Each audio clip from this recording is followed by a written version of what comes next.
Hey, so we're going to have our next talk before lunch. I'll ask that folks stick around for a second after Cooper here gives his talk, because Hugo wants to say something.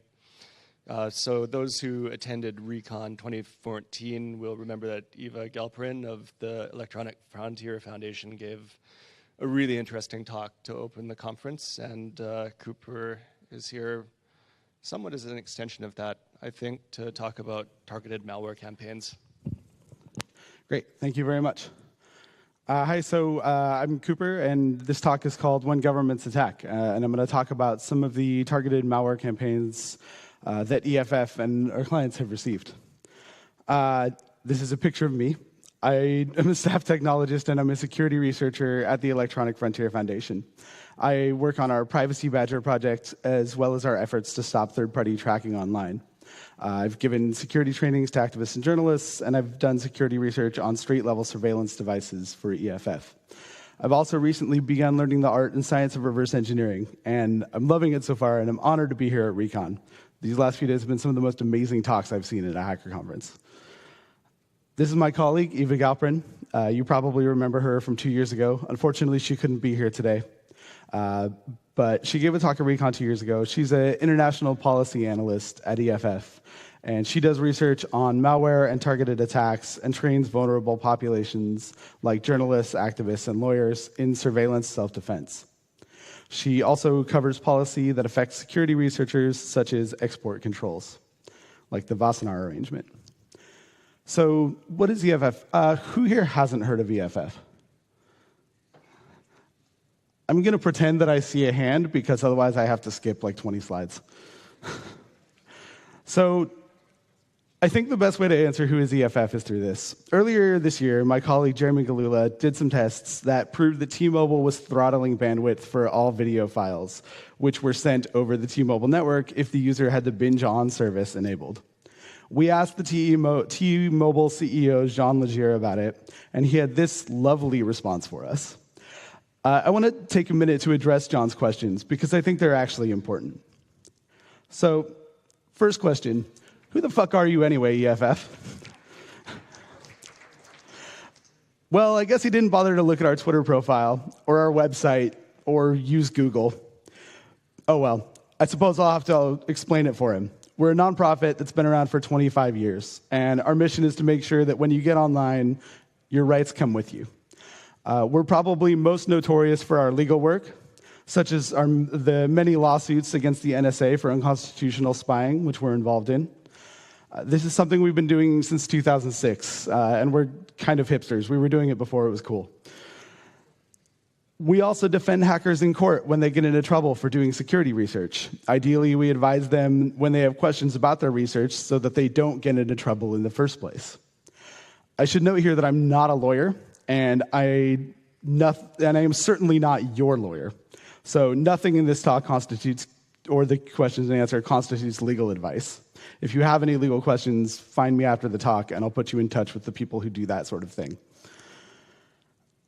So the second question, why are you stirring up so much trouble? Well, it's our job. That's why we're stirring up so much trouble. It's literally what we get paid to do. We have an amazing activism team that spends all day thinking of new ways to stir up trouble. Last year, along with Greenpeace, we flew a blimp over the NSA Utah data center to let everybody know the purpose of the giant mysterious building in the desert.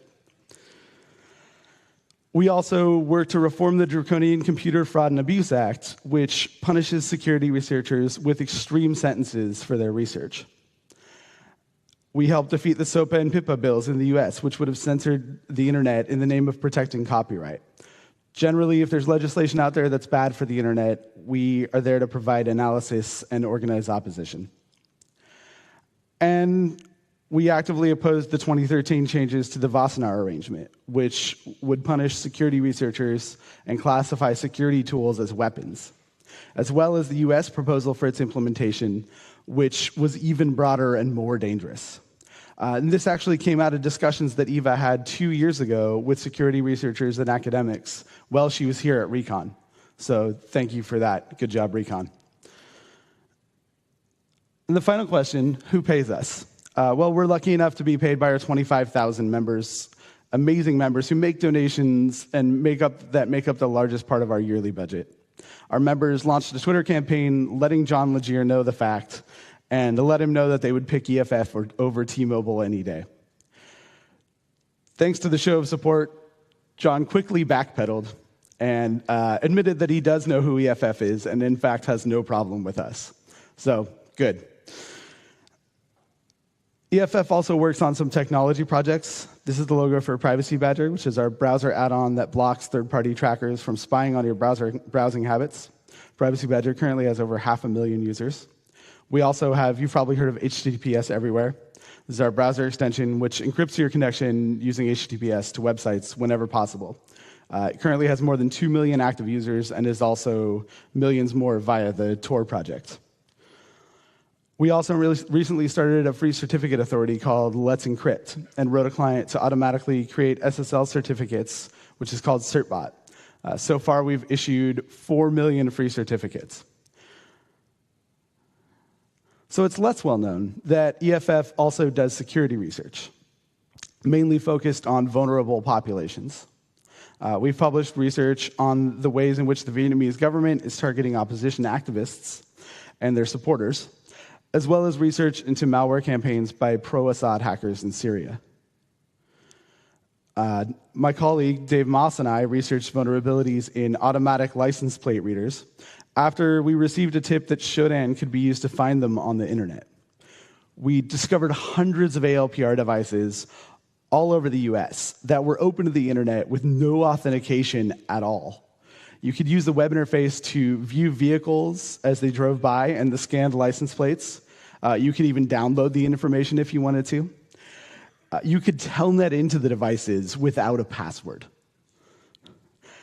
If the web interface did have a password, you could view it in plain text over telnet and reset it or do whatever you wanted. Many of the passwords were reused across devices or left as their defaults. So we wrote a report on our findings, and the report helped convince the governor of Louisiana to veto a bill which would have spent millions on more ALPR devices for the state. And Jeremy Galula and Dave Moss also worked together to analyze the computer cop software. This was software which was being distributed by law enforcement agencies to parents as the first step to protecting their children online. It turned out Computer Cop was nothing more than spyware which sent data, including keylogger data, unencrypted to a third-party server owned by the company that makes Computer Cop. We published our findings and also instructions on how to remove Computer Cop. So us and along with some of our clients have also been targeted by persistent malware campaigns. So in Vietnam, the communist government, which has very tight control over traditional media, so the people who oppose the government often rely on social media and blogs to get their message out. In response, the Vietnamese government started to crack down on bloggers, imprisoning them under inhumane conditions for everything ranging from tax evasion to disseminating anti-state materials. EFF campaigned for the release of several Vietnamese bloggers over the years, including prominent dissidents DUK and Le Quoc Quan, shown up here. Most of this campaigning was done by my colleague Eva, which led to a comical situation in which the Vietnamese government sent malware directly to the person at EFF who writes malware reports. This is a really good way to get samples. The Vietnamese government also targeted an EFF activist who had worked at the organization for only a few months and was the author of a single blog post related to our campaigns to release Vietnamese bloggers. This led us to the disturbing conclusion that it only takes a single blog post to get on the Vietnamese government's radar. So the campaign targeting EFF employees looked like this. We have an invitation to the Oxfam conference from Andrew Oxfam. The same malware was also sent to an Associated Press reporter, masquerading as a Human Rights Watch paper sent by HRW Agent. Human Rights Watch is another NGO. So the targeting shows a really strong understanding of what motivates activists in the internet freedom scene. We really like being invited to conferences in exotic places like Montreal and brand new research papers. If the attackers really wanted us to get to open the document, they would have also offered free flights and hotels. Pro tip for any of you who are going to try to phish me later. As you can see from the email, the two attachments, invitation.hta and location.hta, are exactly the same. The detection rate for this malware was very low. In VirusTotal, we only saw one AV vendor out of 47 detecting this when we wrote the report in 2014. In the attack, clicking the link on the email takes the user to the malicious HTML application file. This is a super old attack, and it only works on older Windows systems. But it works because so much of the population of Vietnam has older Windows systems. So these attacks don't need to be very sophisticated. The file metadata is in the image here. The HTML application contains an encoded executable and also contains a Microsoft Word document called baviet.doc. When the recipient runs the attachment, it drops the baviet.doc, it opens the baviet.doc file and a randomly named executable. When baviet.doc is displayed and the executable is run, it installs the following files. Several registry changes are made to enable the malicious implant to persist after reboot, and the file APIMS wincore_xstate is written into the process space of explorer.exe, which then instantiates an outbound connection on port 443 to yelp.webhop.org. When we wrote the report, the domain, these were the other domains that were hosted on the CNC server. It's been used as we found that it was used as a command and control server for other Vietnamese-affiliated malware, and examining the malware revealed a relationship to earlier campaigns which targeted Vietnamese activists. In February of 2013, a Vietnamese blogger and mathematics professor received this email. Like the malware that targeted EFF and Associated Press, the attachment was an HTML application. In this case, the attachment was compressed with 7-zip, and you can see the metadata here as well. As with the EFF and AP attacks, the HTML application contains an encoded executable and a document, docloy.doc. Running the HTML file displays the document and once again drops a bunch of files.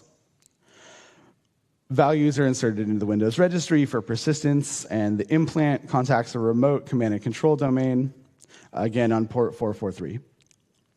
The prominent Vietnamese pro-democracy blogger living in California was successfully targeted by this attack, which led to the compromise of her blog and invasion of her private life. So the group behind these attacks appears to have been operating since 2009. They've been very active in targeting Vietnamese dissidents, people writing on Vietnam, and the Vietnamese diaspora. The attack appears to be the work of a group commonly known as, I'm going to mispronounce this, Xin Tu Len. And while it's been anecdotally claimed to be the work of Chinese actors, we think that it seems much more likely to be the work of somebody associated with the Vietnamese government who's targeting Vietnamese people. In another incident, my colleague Gillian York was woken early in the morning by a phone call from a number in the UK. The man calling her said he was a journalist with Reuters, and he began with small talk, which indicated that he was familiar with her work. The connection wasn't good, and the caller hung up and immediately called back. He said there was something he wanted to discuss and verified that he had the correct email address for her.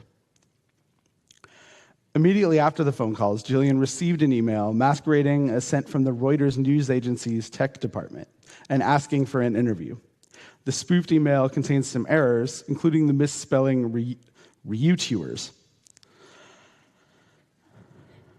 Clicking on the link in the email would take you to this phishing URL, which is disguised with a Google redirect. Luckily, Gillian is smart, and she recognizes a phishing attack when she sees one.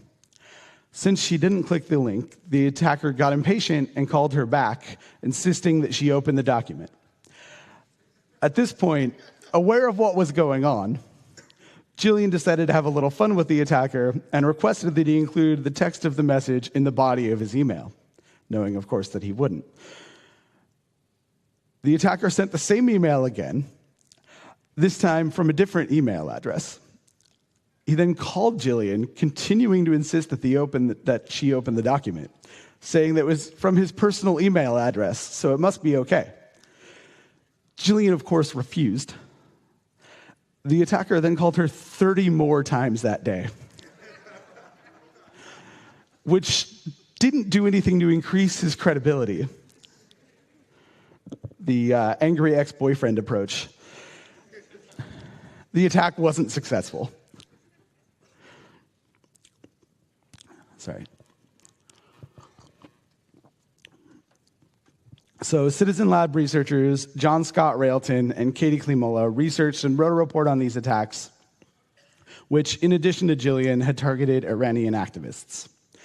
Due to the nature of the targets and other indicators, the researchers concluded that the attacks were likely of Iranian origin. We think that Jillian was targeted because of her work with Iranian activists. Meanwhile, in Ethiopia, we saw a political situation unfolding that was very similar to Vietnam, an increasingly repressive government exercising control over all local media. Independent media relying heavily on social media and blogs to get their message out, and a crackdown on bloggers. Probably the best-known Ethiopian dissidents are the Zone 9 bloggers, who've recently been released and acquitted after years of physical threats, intimidation, and legal battles.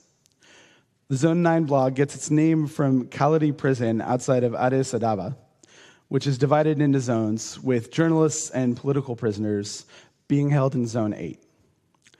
The bloggers have been vocal in their critique of the government policy and practice, especially the growing role of government surveillance and ever-worsening crackdowns on independent media and on free expression. For years, they fought a protracted legal battle in which the government charged them with working with foreign organizations that claim to be human rights activists and agreeing in idea and receiving finance to incite public violence through social media. That was the charge, that's a mouthful. The Ethiopian government has the power to intimidate and imprison bloggers, dissidents, and journalists within its own borders. But it's harder for them to reach influential dissidents who are part of Ethiopia's diaspora community outside of the country. For this capability, the Ethiopian government turned to rats. Significantly, the Ethiopian government is one of the few governments that can boast having purchased both FinFisher and Hacking Team implants. This is sort of a belt and suspenders approach to government spying. And I suppose neither one of them worked out very well in the end. This report by Citizen Lab includes an analysis of the FinSpy campaign in Ethiopia that used pictures of the opposition group Jinbot 7 as bait to infect users in the spear phishing campaign. One of the victims of this campaign was an activist who was living in Washington, D.C., who goes by the pseudonym Kidani. So EFF represented Kidani in a lawsuit against the Ethiopian government. With the help of researcher Bill Marchek, we were able to demonstrate that the Ethiopian government had used FinSpy to spy on Mr. Kidani's Skype calls and Google searches. Since they did so without a warrant, we argued that the Ethiopian government illegally wiretapped and invaded the privacy of our client, a U.S. citizen on U.S. soil. If you're going to spy on Americans on American soil, we think that you should have to follow U.S. law. The federal court recently dismissed the case, unfortunately, and we're currently drafting our appeal. And then there was PawnStorm, also known as Dancing Bear, oops.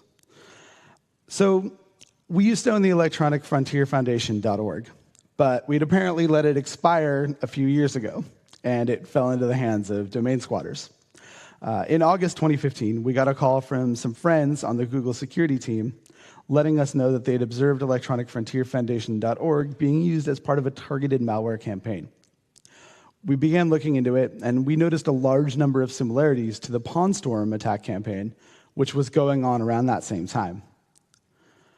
Trend Micro had done a report on the PawnStorm campaign a month before, and in it they described how a spear phishing campaign was directing users to a Java exploit, which then downloaded and executed a dropper for the said NIT malware.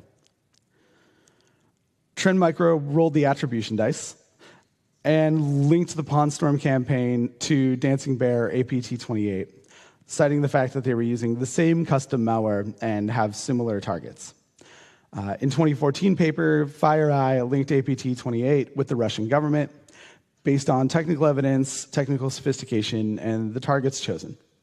You already heard all about Dancing Bear or APT28 but from the excellent talk on Friday by Joanne, Jesse, and Thomas from ESET, so I'm not going to get into detail about them here. Those guys did way more research than I have, and it was a fantastic talk. So, is the fake domain really APT28?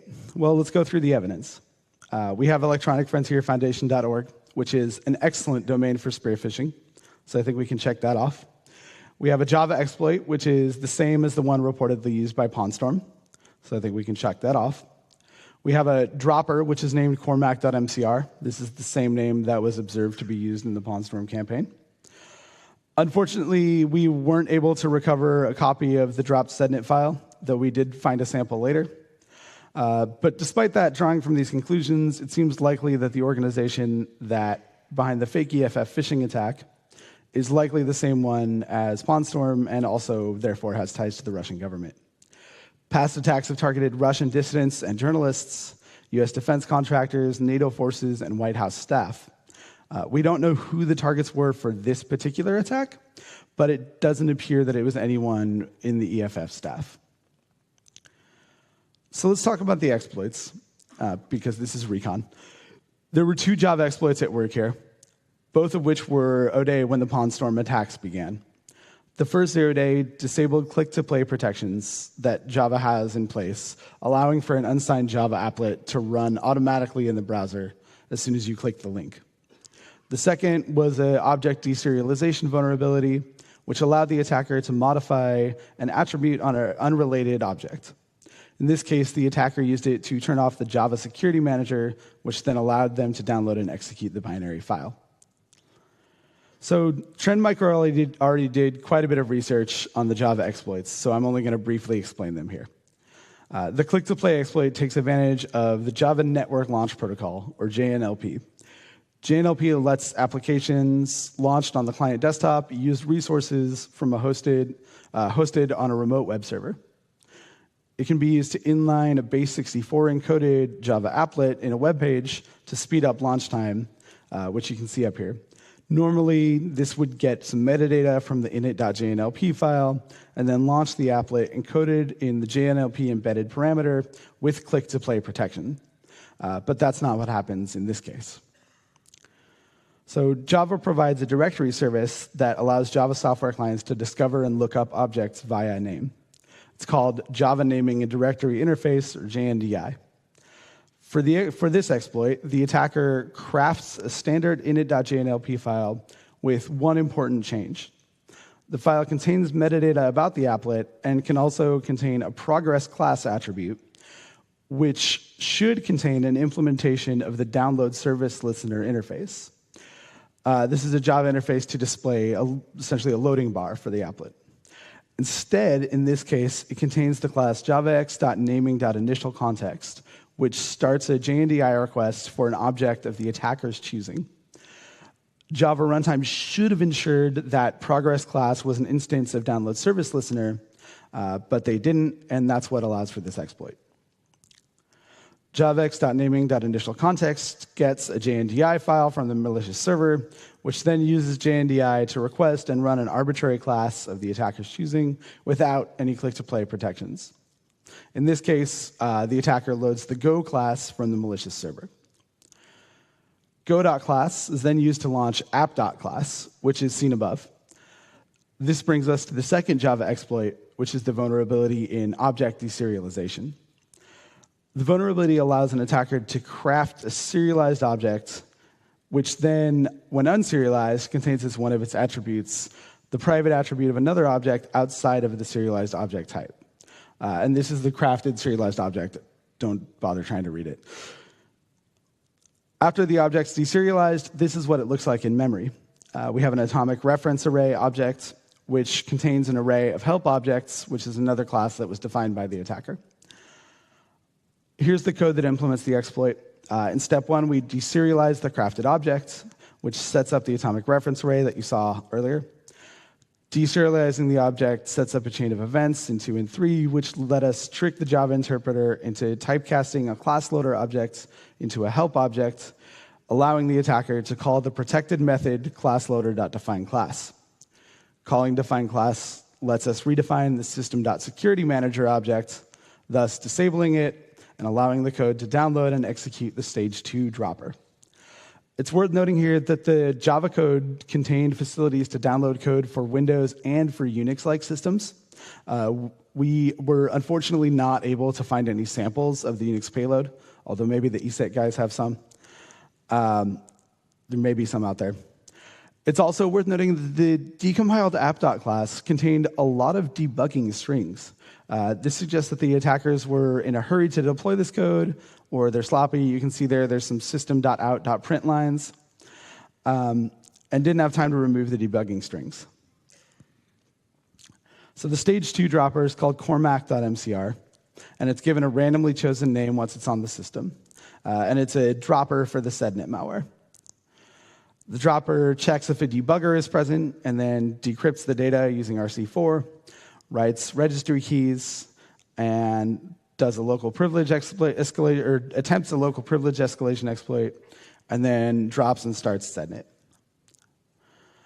Sednet, in this case, is internally called API MS Win down level profile. It registers 5 exports, and of which only 2 of them contain any interesting code. I'm not going to get into detail on sednet because it's been used in other PwnStorm campaigns, and there's already plenty of research, including the excellent talk on Friday.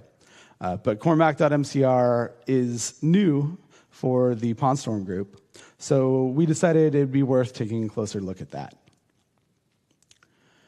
So doing the analysis, we started to find some interesting strings. You can see some maybe like command line UI, exploit, FontForge, foo, a link to something called elevator.dll, and a user agent for Mozilla. Also, the hex string OX dead beef. Kind of suspicious. And we also found this. What the hell is this? This is one single string in the binary. It looks like maybe a concatenation of a bunch of HTML character entities. I don't know what's going on here. Anyway. So these are some interesting strings, and we figured that we could learn more about, if we could learn more about where they had come from, this would probably give us some good insights into the dropper and what all it was doing. Maybe even some links back to other campaigns. So I fired up the most powerful reverse engineering tool of all, Google. And I searched for the strings. And it turns out I got some pretty interesting results.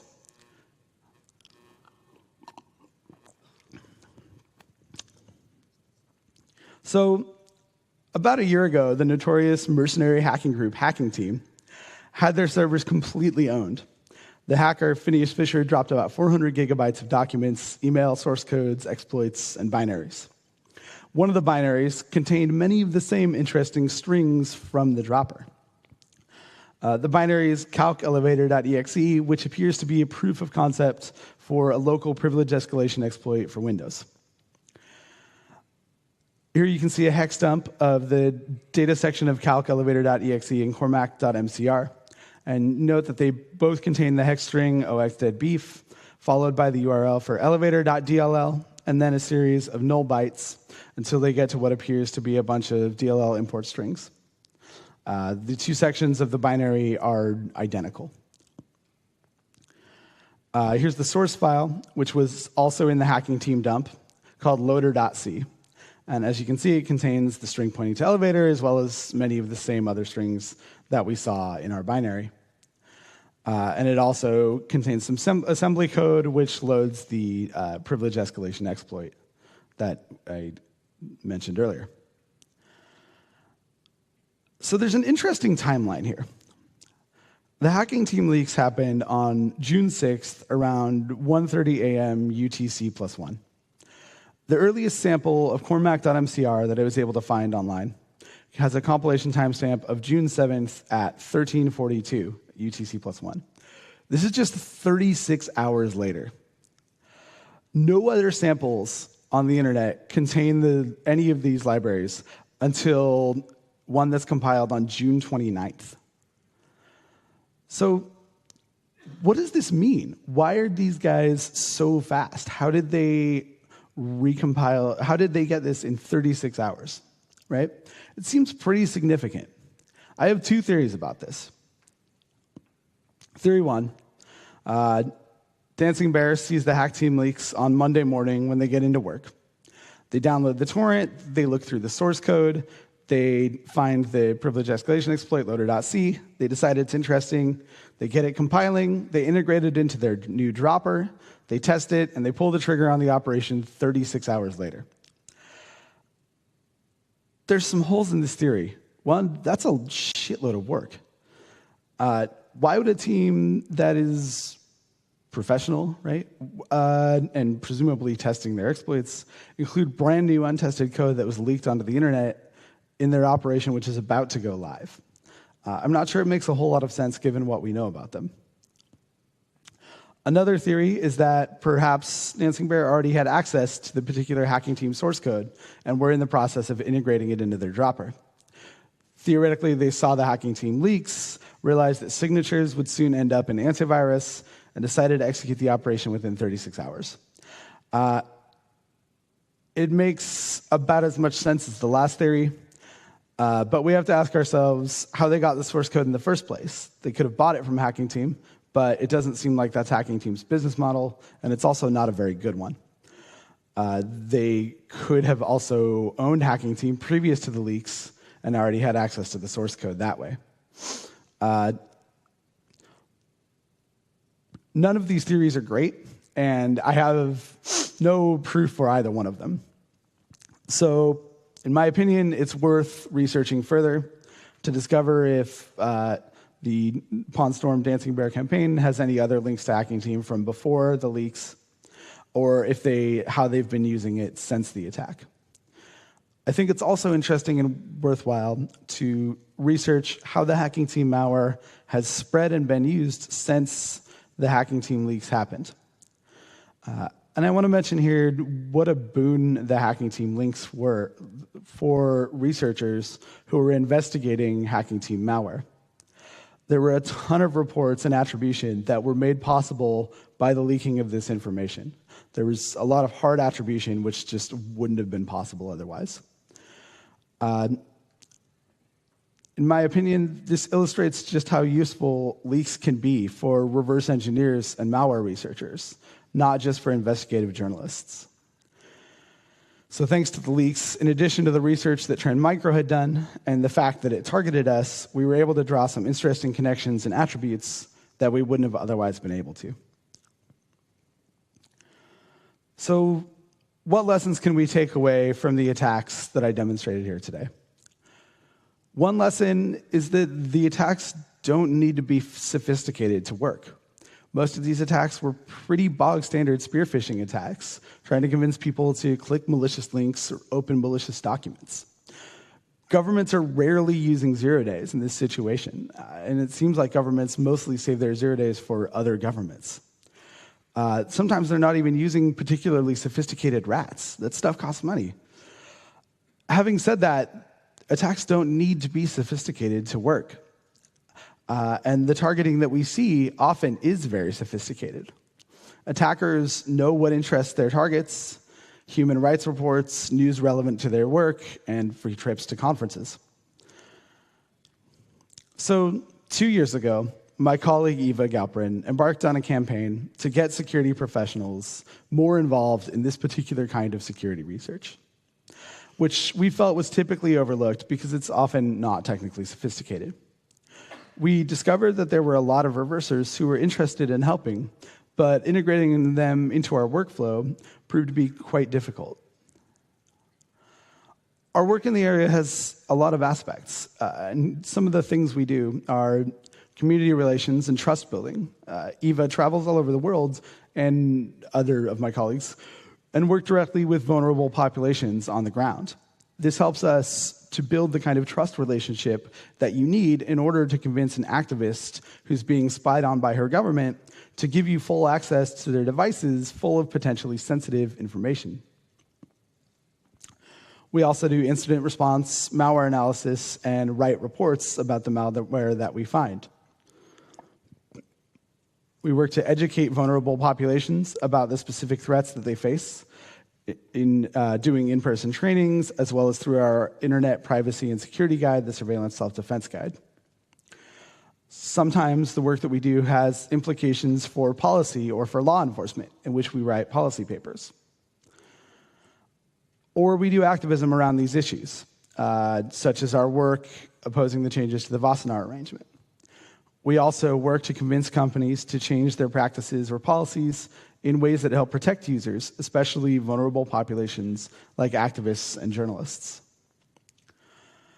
And last of all, we do follow-up. Sometimes that means alerting a company that one of their machines has been compromised and used to host a CNC server. Sometimes that means sitting down with a victim and getting their laptop back into a state where they can use it for their everyday work, holding their hand and telling them that everything is going to be okay. As it turns out, security research community is mostly interested in doing the actual malware analysis because that's the fun part, and that's what we're good at. Prepared to give their time, but they want to be presented with a finite task that they can complete in a couple of hours because you have other work to do. Only a small portion of the work that we do fits this description, and which made collaboration tricky. We made a lot of great contacts, but few of them ended up being able to contribute to our research because it mostly wasn't the type of or scope of work that they were prepared to commit to. So what do we do now? Eva's Russian, that's the fixation on Stalin. The AV industry is in a unique position to see many types of attacks.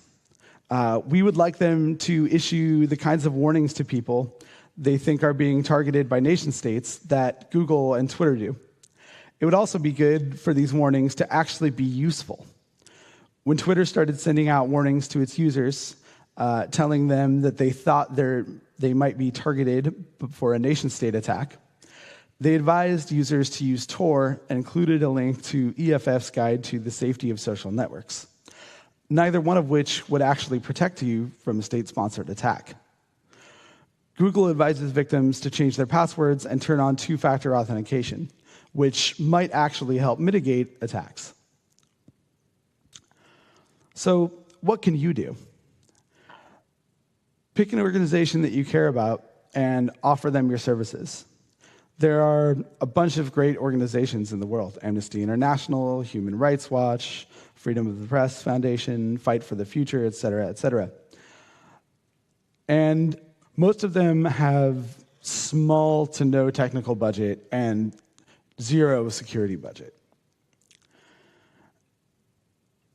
When you go to these organizations, realize that you're not going to be hailed as a magical rock star unicorn, which a lot of us are used to being treated like. In fact, they might not even understand what the hell it is that you do. What is this reverse engineering nonsense? But if it's a cause that you care about, it's more likely that you want to engage in the hand-holding and the trust building that it takes to get vulnerable populations to a point where you can start helping them with their security problems. All of you at REcon are some of the most talented reversers, malware analysts, and hackers in the world. Shaking his head. At EFF, we're still new to this game, and our time and monetary budgets are relatively small.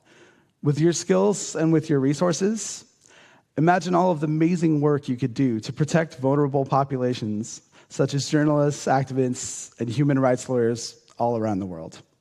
So I urge you to go forth and do that. In conclusion, some thanks to my fellow researchers, Morgan Marquis-Boire, Postmodern, Claudio, Bill, Trend Micro, and all of my colleagues at EFF, who are the most amazing people I've ever gotten to work with. Also, huge thanks to Hexrays, VirusTotal, PassiveTotal, Joe Sandbox, and Cuckoo Sandbox for donating their software to us, which we couldn't afford otherwise. Thanks to the REcon staff. And a final huge thanks to Eva, who I couldn't have done this talk without, and who was sad she couldn't be here today. And that's it. Thank you very much.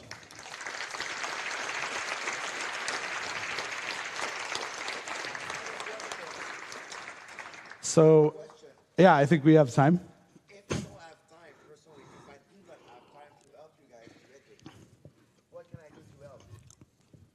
Excellent question. So Hugo asks, if you don't have time to help us directly, what can you do to help? And I think some good ways to help are if you have samples of malware that's targeting people like activists or human rights lawyers, please send them our way. Another important thing that you can do to help is, of course, donate, because we are a nonprofit and our donations make up most of our budget. We don't ever want to be beholden to government or corporate money because we want to keep fighting all of those guys. How can you donate today? I feel like you're leading somewhere. So come on up. So, hello. Sorry, I don't have any voice anymore since all the party. So, one of the questions many people have asked me during the weekend is like, I want more swag. I have friends that want it, they couldn't make it. How can I buy swag? The thing is, we don't sell swag. We don't sell t-shirt. We don't sell REcon.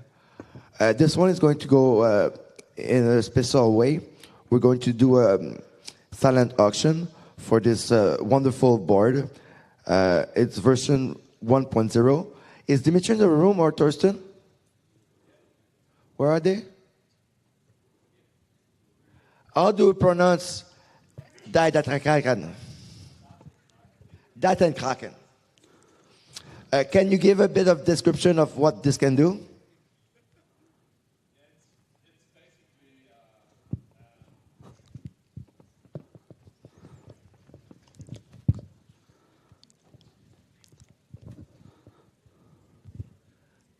It's probably best described as a bus pirate on steroids. We have an ARM core and an FPGA to do hardware hacking and reverse engineering. So this is one of the last one that we produce for REcon 2013. So it's going to go for a silent auction. If you want other swag, and we have swag from the past year, like you see, there's a donation box. You need to give a donation. Don't be cheap. But you ask what you want, if they have it in your size, or we have like towels and stuff, and like we have a bunch of swag, or like the hoodies. So you put money in the donation box, and you get the swag. This is, again, like you're going to have a sheet of paper, and you put your name, the amount. You don't need to put your name. Anything that we can authenticate on during the closing ceremony. Oh, your private key if you want. Oh, and which currency do you guys accept? All of them. Can I put my credit card in there? Yeah, definitely. Credit card numbers. Do I need to put the PIN number as well? Yeah. No, it's super important to have the PIN number. Oh, yeah. Okay. Also, if you're going to donate via Bitcoin, be sure to submit your private key. And can I put like a physical Bitcoin if I can find any? Yeah, no, physical Bitcoins, definitely. They're cool, right? Yeah, they're awesome. Oh, and by the way, if you don't we don't have accept Bitcoin yet, I'm sure you can find some at the Bitcoin Embassy, not far from here.